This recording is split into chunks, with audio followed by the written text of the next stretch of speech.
Okay, so do you need large dip bars, or are these small parallel bars okay for your workouts as well? Now there are a few differences here, of course. The first being that there are a little extra exercise that you can do with these larger dip bars.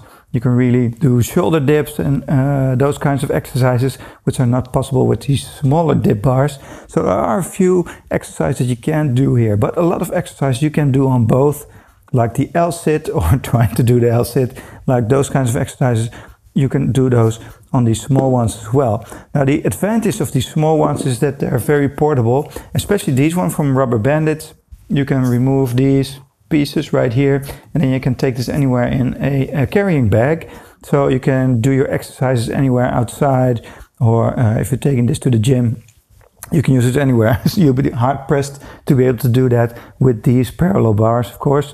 So there are a few advantages to taking these small ones. It's also a little bit easier to do some ground exercises with these small ones as well as with these large bars.